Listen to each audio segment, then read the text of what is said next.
एक ब्राह्मण रहता था। वो ब्राह्मण हनुमान का मंदिर में जाकर वो पूजा करवाता था। उस ब्राह्मण ने अपना पत्नी से रोज घी का लड्डू बनवाया करता और वही लड्डू सुबह नाश्ता करके वो मंदिर जाकर हनुमान जी का पूजा करता।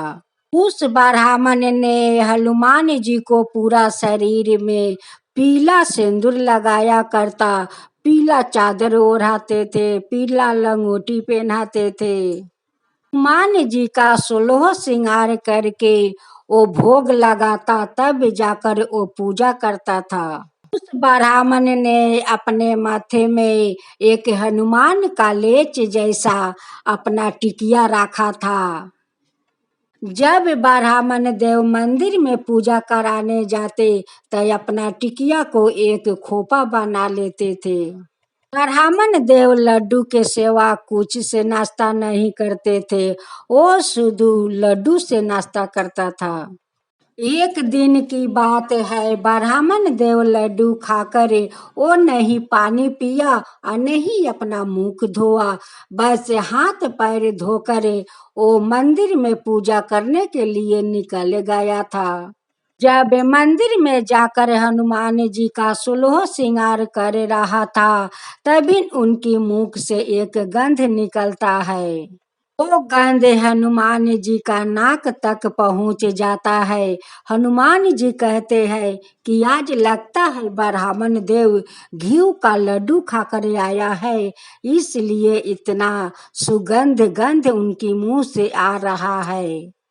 हनुमान जी सोच रहे थे कि इतना शुद्ध घी का लड्डू ये ब्राह्मण देव को कहाँ मिलता है और कहाँ से खाकर आता है कि इतना सुंदर गंध इनका मुंह से आता है।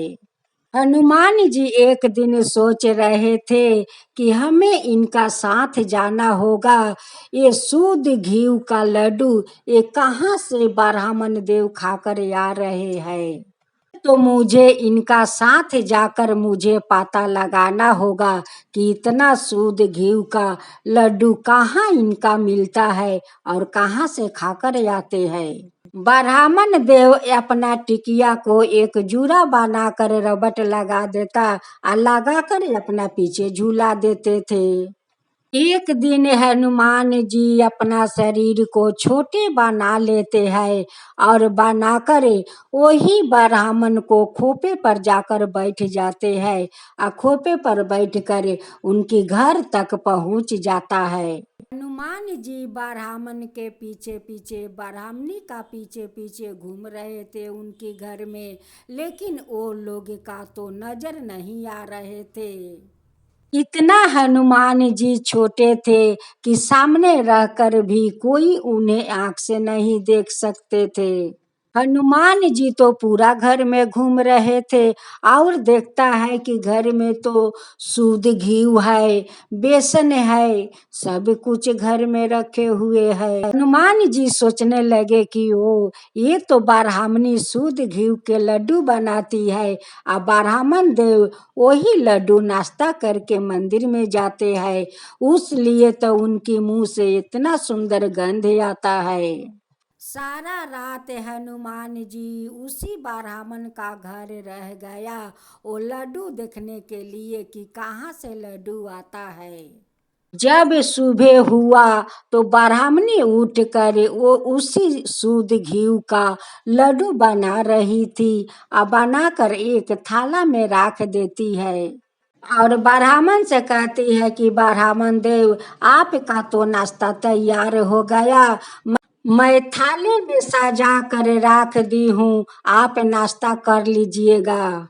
जब ब्राह्मण देव जाते हैं नाश्ता करने तो देखता है कि थाला में तो लड्डू नहीं है।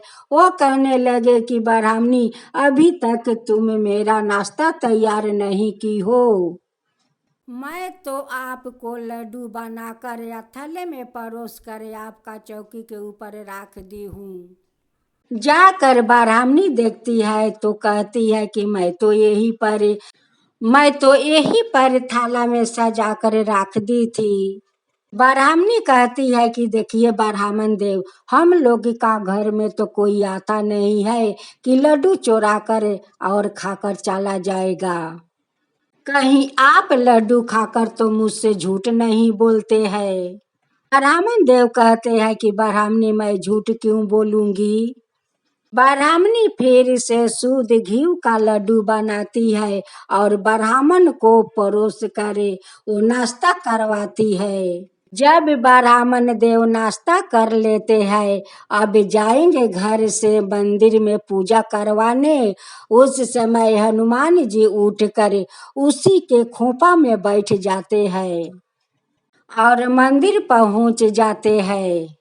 अब तो हनुमान जी वही ब्राह्मण के खोपे पर बैठकर रोज उनके घर तक आ जाते।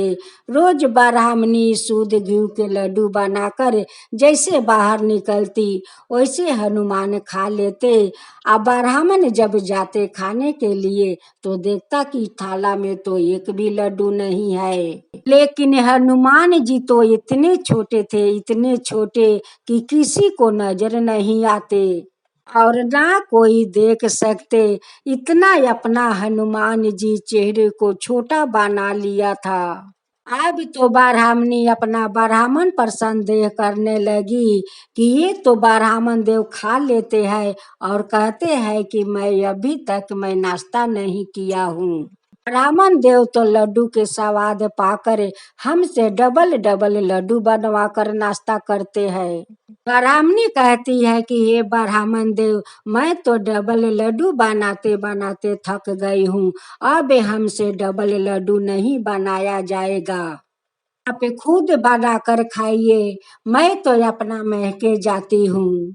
अब तो ब्राह्मण देव का परिवार टूटने के घर ही आ गया था। मेदिनीपुर में राजा का महल में बहुत बड़ा भोज था। जगह जगह का सब देश देश का सब इन ब्राह्मण महात्मा को इनवाइट हुआ था।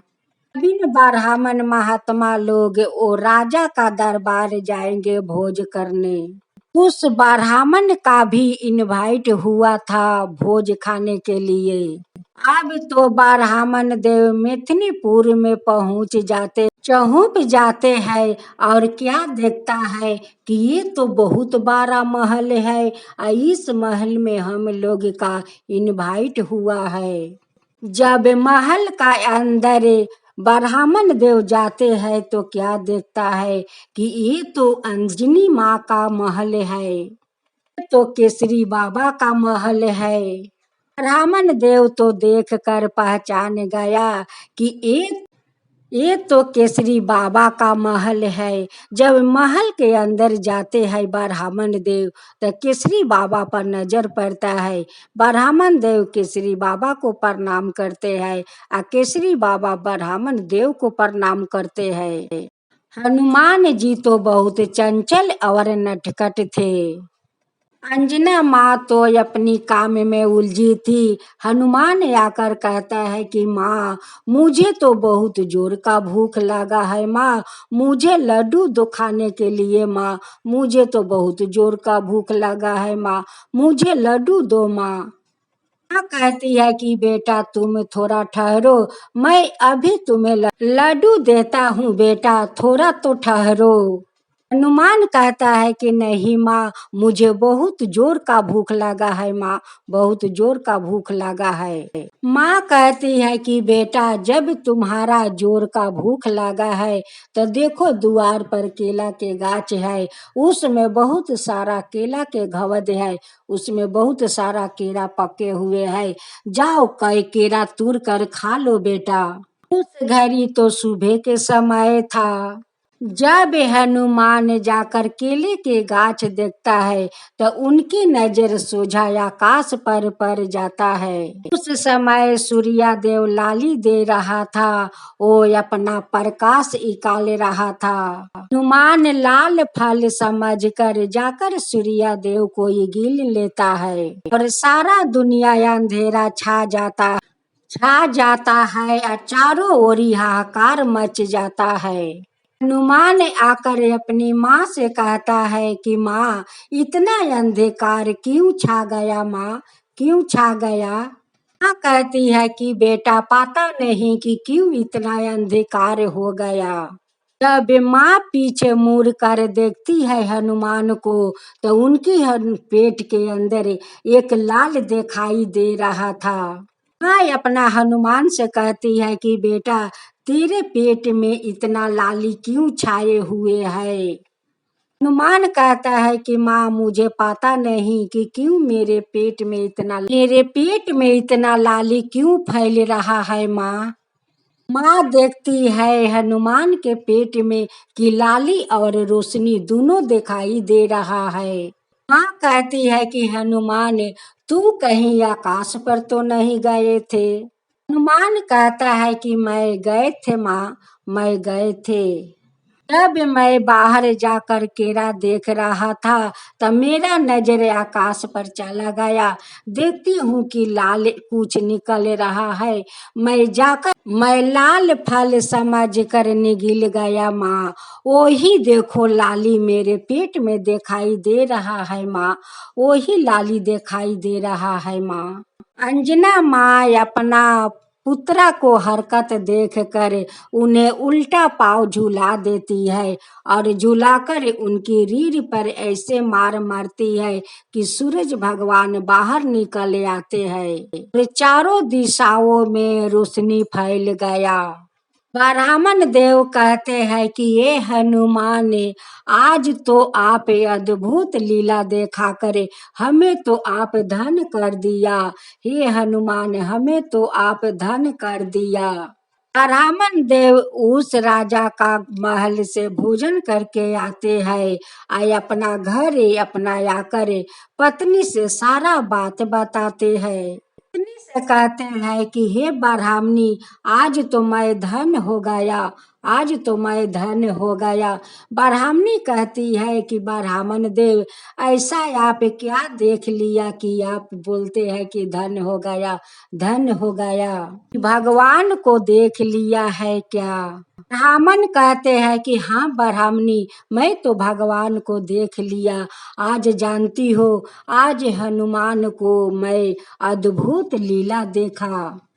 उस छोटा हनुमान ने आकाश में उड़कर पहुंच गया और जाकर सूर्य देव को ही गल गया। सारा संसार अंधकार अंधकार हो गया। जब अंजना माँ हनुमान के पेट में देखती है तो पूरा लाली छाए हुए है, रोशनी निकल रहा है। अंजना माँ हनुमान से पूछने लगी कि बेटा तुम आकाश पर गए थे। वो कहता है कि हाँ माँ मैं तो आकाश पर गया था। जब देखता है कि लाल कुछ निकल रहा है उसे फल समझकर मैं इगिल गया माँ, इगिल गया। जब उनकी माँ उल्टे पाँव झूला करे उसकी रीढ़ में मारा तो सूर्य भगवान बाहर निकल आया और सारा संसार रोशनी फैल गया। यही अद्भुत लीला मैं मिथनीपुर देख कर आ रहा हूँ। जब ब्राह्मण देव मंदिर में पूजा कराने जाते हैं तो हनुमान जी से कहते हैं कि ये हनुमान आपको तो लीला है अपरंपार, आपको तो लीला है अपरंपार हनुमान। इसलिए तो आपका सब लोग कहते हैं पवन पुत्र हनुमान। एक दिन हनुमान ब्राह्मणी के सपने में जाकर दर्शन देते हैं और कहते हैं कि माता आप ब्राह्मण देव पर क्रोध मत होइए माता, क्रोध मत होइए। ब्राह्मण देव का कोई दोष नहीं है और कोई वो लड्डू चोरा कर नहीं खाते हैं माता। ये माते आप तो शुद्ध घी का लड्डू बनाते हो और वही लड्डू खाकर ब्राह्मण देव हमारा पूजा करते हैं।